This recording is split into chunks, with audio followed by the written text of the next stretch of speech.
अस्सलाम वालेकुम बेटा। ऐसा है कि हमने नज़्म नात शुरू की थी, आप लोगों को मालूम होगा पिछले लेक्चर में। और नात के हवाले से पहले शेर की तशरीह हम लोग कर चुके थे। यहाँ हमारा पहला शेर नज़्म नात का है और उस शेर को हमने 3 हिस्सों में मुनक़सिम किया था, तकसीम किया था। तू मकसद तख्लीक है, तू हासिल ईमा। एक हिस्सा हमारा यहाँ मुकम्मल हुआ, चूँकि हम उसकी मुकम्मल बात हमारी हो रही थी। तू हासिल ईमा दूसरा हिस्सा था, जो तुझसे गुरेज़ां खुदा से है गुरेज़ां। तशरीह में जाने का जो असल तरीक़ा था वो आपको नज़्म हम्द में प्रैक्टिकली लिख के दिखा दिया गया था। अब मैं यहाँ किसी भी तरतीब से जाऊँ, आप उस तरतीब को फोकस करने के बजाय जो नज़्म हम्द का पहला शेर मैंने तशरीह के लिए आपको दिया था, आप उस अंदाज से तशरीह में जाते चले जाएंगे। हिस्सा नज़्म हमने शुरू किया हुआ है। हिस्सा नज़्म से पहले नज़्म हम्द हम लोग कर चुके हैं। दूसरी नज़्म का पहला शेर देख चुके हैं और अब हम चलते हैं दूसरी नज़्म के दूसरे शेर की जानिब। ये बेटा हमारा दूसरी नज़्म का दूसरा शेर है नात का। किरदार का ये हाल सदाकत ही सदाकत, सदाकत ही सदाकत, अखलाक का ये रंग के कुरआन ही कुरआन। यहाँ हाल से मुराद हालत हो गई या फिर कैफियत हो गई। सदाकत मुख्तलिफ मानों में ली जा सकती है। सदाकत के आसान अल्फाज में हम सच्चाई कह सकते हैं, फिर अच्छे अल्फाज में रास्तबाजी भी कह सकते हैं, फिर मुतबादिल अल्फाज में इसे आप हक गोई भी कह सकते हैं। दूसरे मिसरे में इखलाक का ये रंग के कुरआन ही कुरआन, कुरान से मुराद कुरान मजीद यानी हमारी आखिरी इल्हामी किताब हो गई जो आप सल्लल्लाहु अलैहि वसल्लम पर नाजिल हुई। बेटा ये चीज़ आप लोगों ने जहन में रखनी है। तशरीह करते वक्त पहला मरला, पहला फ़ैसला आप लोगों ने ये करना है कि तशरीह में आपने मिसरा वाइज तशरीह करनी है, मिसरावार तशरीह करेंगे। ये पहले मिसरे में 2 हिस्से बनेंगे, अगले मिसरे में फिर 2 हिस्से बनेंगे। जैसा कि पिछले शेर में आप लोगों ने देखा कि हमने पहले मिसरे के 2 हिस्से बनाए। तो मकसद तख्लीक है, मैंने यहाँ कट लगा दिया था, मुकम्मल बात थी। तू हासिल ईमा, वहाँ मैंने कट लगा दिया था, मैंने हमने पहले मिसरे के 2 हिस्से बनाए थे। मगर यहाँ हम ऐसा नहीं करेंगे। यहाँ आप देखेंगे किरदार का ये हाल कट नहीं लगता। क्या हाल? सदाकत ही सदाकत, मुकम्मल मिसरा एक मुकम्मल मफहूम लिए हुए है। तशरीह हम मिसरा बार करेंगे, पहला मिसरा उठाएंगे। अखलाक का ये रंग के कुरआन ही कुरआन, पूरा मिसरा पढ़ते हैं तो मफहूम वाज़े होता है और आपका इखलाक हमतन कुरआन यानी कुरान का हिस्सा दिखाई देता है। दूसरा शेर है चूँकि, इसलिए यहाँ हम ना तो नज़्म का उन्वान लिखेंगे न शायर का नाम लिखेंगे, बल्कि तशरीह की हेडिंग देने के बाद बराह रास्त हम मफहूम में जाएंगे। माखज़ भी सिर्फ पहले शेर में लिखा जाएगा। हमारा पहला मरला दूसरे शेर में जाने का मफहूम हो गया। मफहूम हम कट बना के लिखेंगे सफ़े के कुछ वस्त में, जैसे हमने पहले नज़्म हम्द में बताया था मैंने आपको, वैसे करेंगे। आपका किरदार सच्चाई और रास्तबाजी पर मबनी है। किरदार का ये हाल सदाकत ही सदाकत, और आप सल्लल्लाहु अलैहि वसल्लम का इखलाक हमतन कुरान है। दूसरा मिसरे का मफहूम हो गया, हमतन मुकम्मल हो गया, कामिल हो गया, पूरे का पूरा हो गया। अब अव्वल आप बात करेंगे कि ज़ेर तशरीह शेर में शायर आप सल्लल्लाहु अलैहि वसल्लम के औसाफ़ हमीदा से दो औसाफ़ सदाकत और रास्तबाजी और इखलाक से मुतालिक बयान करते हैं। यहाँ चूँकि आपको पहले बताया जा चुका कि तशरीह आप लोग मिसरावार करेंगे, तो मिसरावार करते वक्त हम पहला मिसरा उठाएंगे, किरदार का ये हाल सदाकत ही सदाकत। इस हिस्से में हम सदाकत से मुतालिक बात करेंगे। आप बताएंगे कि ज़ेर तशरीह मैंने बेटा जानबूझ के यहाँ तशरीह नहीं लिखी, क्योंकि तशरीह लिख के ला के फिर बोलना ऐसा गुमान होता है गोया कोई किताब देख देख के पढ़ रहा है। तो तशरीह हमेशा आमतौर पे बगैर किसी किताब को उठाए, बगैर किसी किताब को दे के फिर की जाती है। आप लोगों को किताबें बता दी जाएंगी जहाँ से तशरीहात आपने तैयार करनी है। कुछ लेक्चर आप लोग देख लेंगे, कुछ लेक्चर से देख लेंगे, कुछ आपके अपने जहनों में जो मवाद मौजूद होगा आप वो लिख लेंगे, और कुछ मटेरियल के लिए आपको किताबें बता दी जाएंगी। लेक्चर के आखिर पे मैं दो किताबें आपको बताऊंगा, तशरीहात आप उन किताबों से तैयार कर सकते हैं। तो हम यहाँ बताएंगे कि ज़ेर तशरीह शेर में शायर आप सल्लल्लाहु अलैहि वसल्लम के बारे में बताते हैं कि आप सल्लल्लाहु अलैहि वसल्लम बचपन ही से सादिक और अमीन के लक़ब से जाने जाते थे। आपकी सदाकत का ये आलम था कि वो तमाम के तमाम लोग जो आप सल्लल्लाहु अलैहि वसल्लम की तालीमात पर अमल करने वाले नहीं थे, वो तमाम के तमाम दुश्मन जो आप पर ईमान नहीं लाए थे, उनका भी ये मानना था, ये तस्लीम करना था कि उन्होंने आप सल्लल्लाहु अलैहि वसल्लम को सच के सिवा कभी कुछ और बोलते नहीं पाया। साहबा फरमाते हैं, वाक़या है, एक मरतबा आप सल्लल्लाहु अलैहि वसल्लम अरब में मौजूद एक छोटी सी पहाड़ी पर, सुफा नामी पहाड़ी पर तशरीफ़ ले गए। आप सल्लल्लाहु अलैहि वसल्लम ने, ये हम पहला वाक़या इस यहाँ कोट कर सकते हैं, आप सल्लल्लाहु अलैहि वसल्लम ने वहाँ जाके लोगों को इकट्ठा किया और फरमाया कि अगर मैं कहूँ कि इस पहाड़ के पीछे चोरों का, डाकुओं का, लुटेरों का एक गिरोह है जो तुम्हारे घरों को तहोबाला यानी तबाह बर्बाद करना चाहता है, तो क्या तुम मेरी बात पर यकीन करोगे?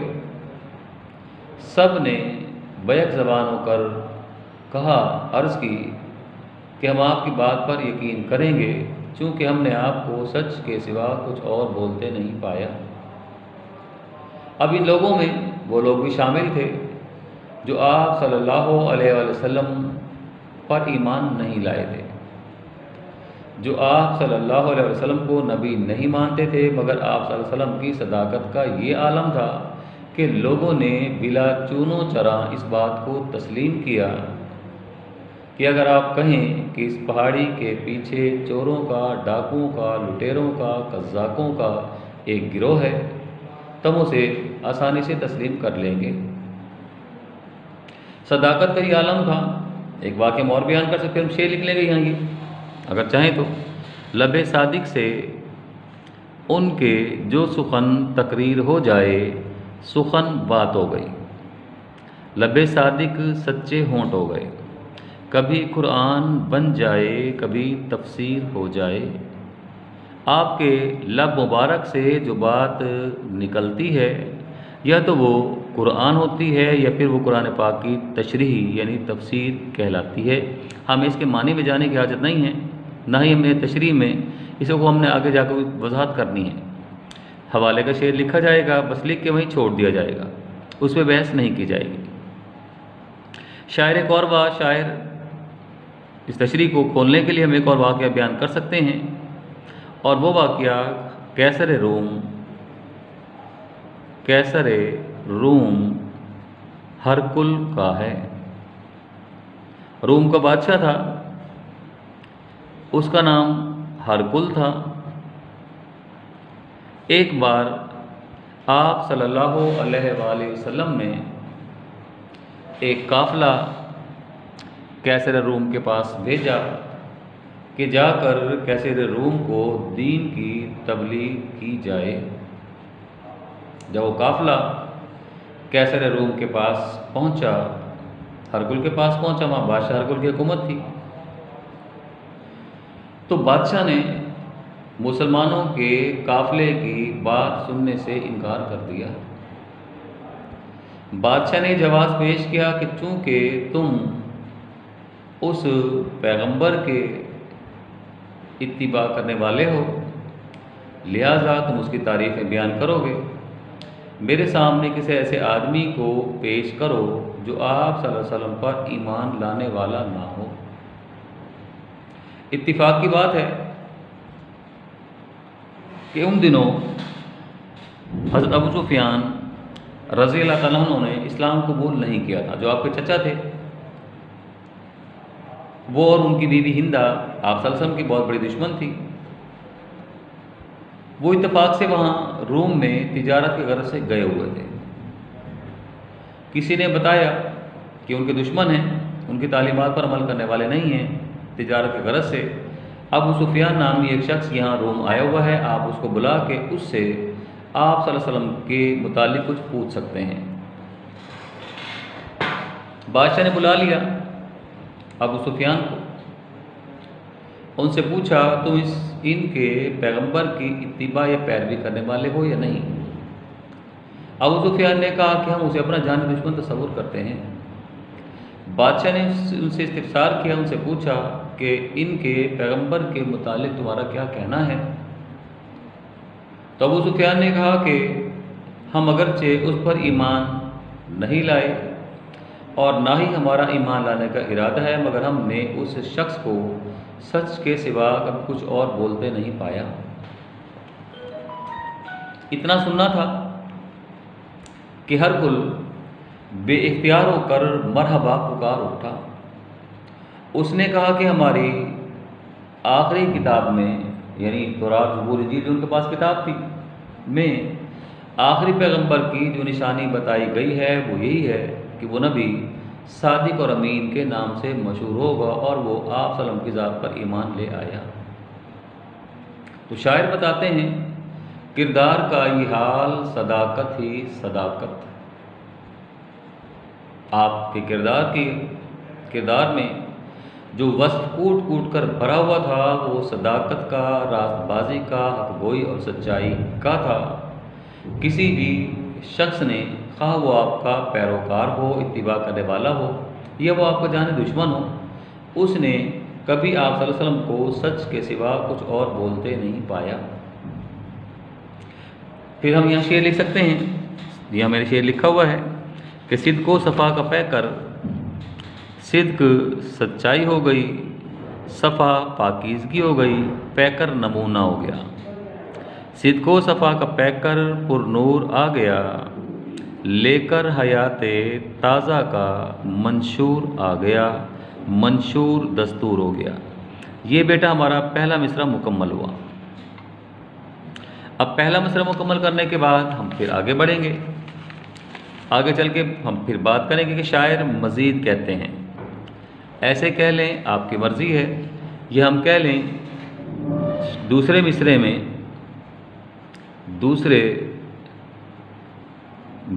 में शायर आप सल्लल्लाहु अलैहि वसल्लम के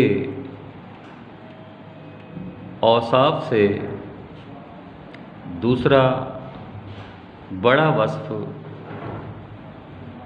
ये बयान करना चाहते हैं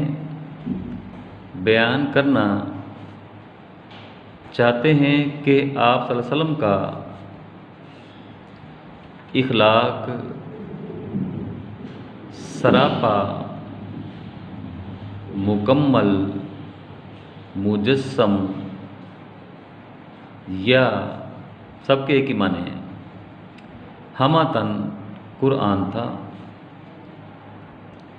किसी ने हज़रत आयशा रज़ी अल्लाह ताला अन्हा से दरियाफ़्त फरमाया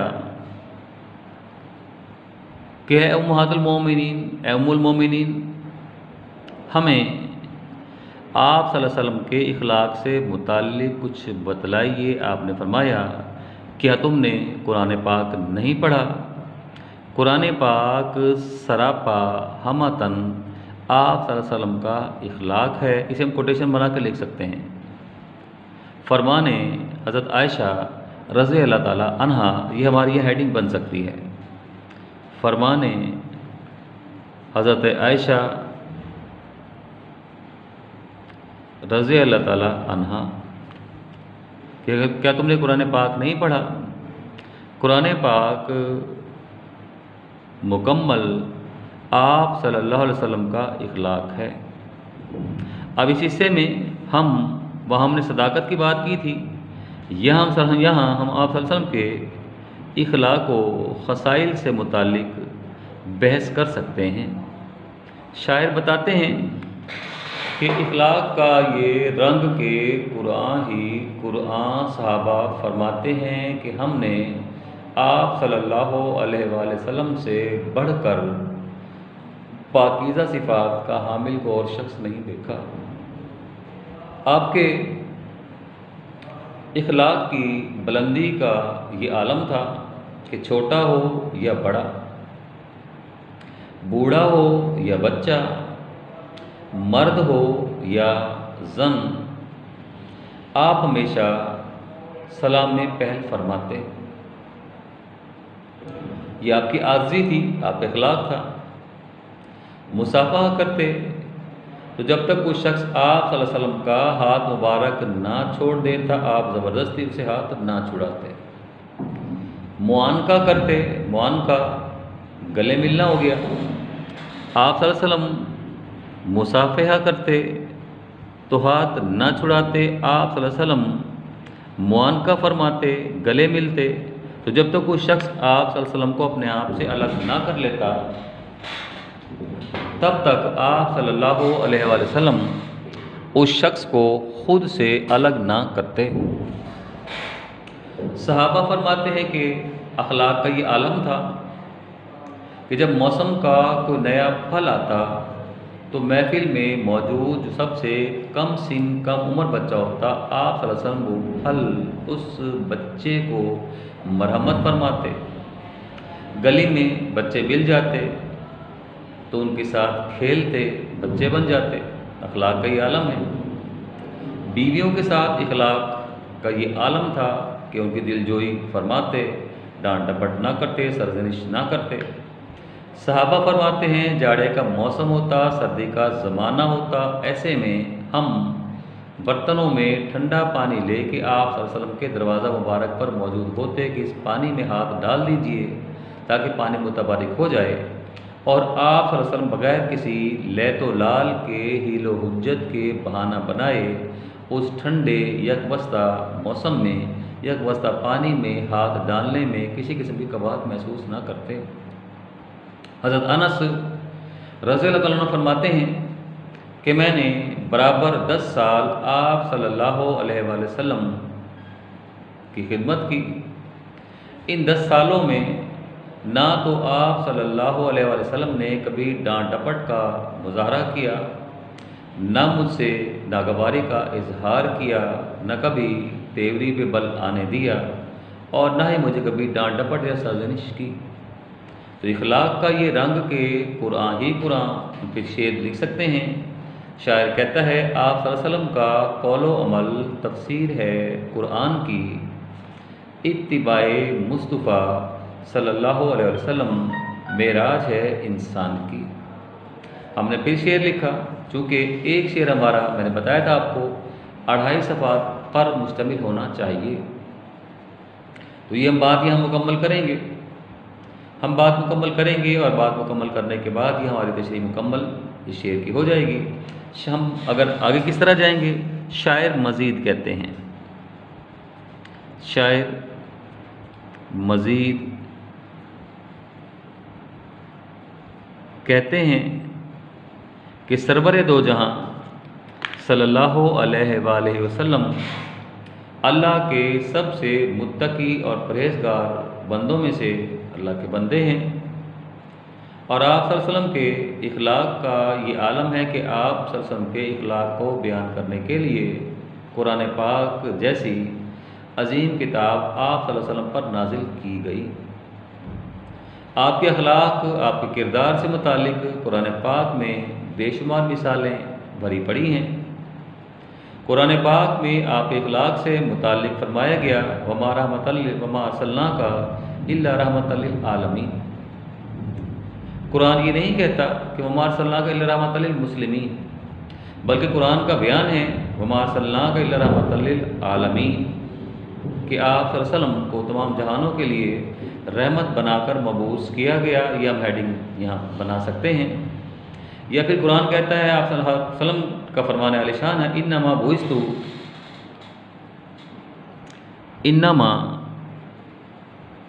बुइस्तु लिउतम्मिमा मकारिमल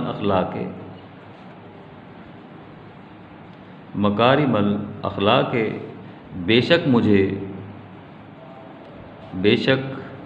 मुझे आला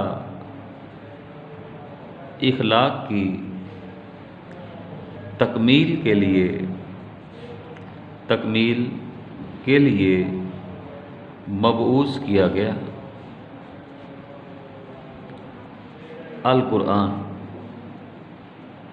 तो इस तरह करते करते बेटा शायद कहते हैं कि हम फिर जब तशरीह मुकम्मल कर लेंगे तो तशरीह मुकम्मल करने के बाद पूरे के पूरे शेर का मफ़हूम हम एक बार उठा के फिर बयान करेंगे। इसीलिए इख्तिताम करेंगे हम।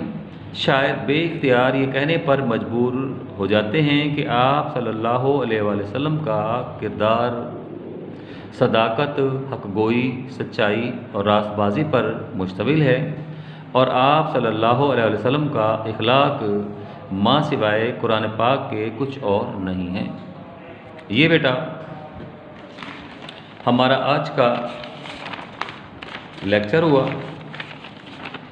अभी आप लोग ज़रा नए हैं, इसलिए आप लोगों को थोड़ा कम पढ़ाया जा रहा है। इंशाअल्लाह ताला जैसे जैसे आप लोग आगे बढ़ते आएंगे वैसे वैसे हम अपने लेक्चर को थोड़ा टूल देते आएंगे, लेक्चर को बढ़ाते आएंगे।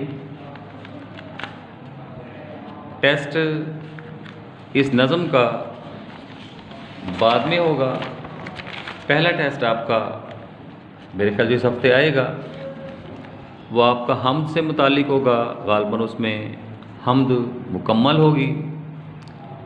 मुकम्मल से मुराद हमद के तशरीह के हवाले से आपको 2 अशार दिए जाएंगे 10 नंबर के। 5 नंबर की आपकी 5 नंबर का आपका नज़म का ख़ुलासा होगा। नज़म का ख़ुलासा लिखने का तरीका मैं नज़म हमद के बाद आप लोगों को सिखा चुका। जो लोग नए आए हैं वो पिछले लेक्चर में जाके नज़म हमद का ख़ुलासा आसानी से देख सकते हैं कि तरीका क्या है। ये आपके 15 नंबर हो गए। 10 नंबर के 2 अशार हो गए। 5 नंबर का आपका नज़म का ख़ुलासा हो गया और 10 नंबर के आपका हिस्सा मारूज़ी से आपका सवाल बनेगा। वो क्या बनेगा वो इंशाअल्लाह अज़ीज़ मेरे ख्याल काफ़ी आप लोगों का है। इस तरह से ये 25 नंबर का आपका टेस्ट बन जाएगा। कल इंशाअल्लाह अज़ीज़ नए टेस्ट के साथ हम लोग फिर आपकी खिदमत में हाज़िर होंगे। तब तक के लिए इजाज़त दीजिए। अल्लाह हाफ़िज़।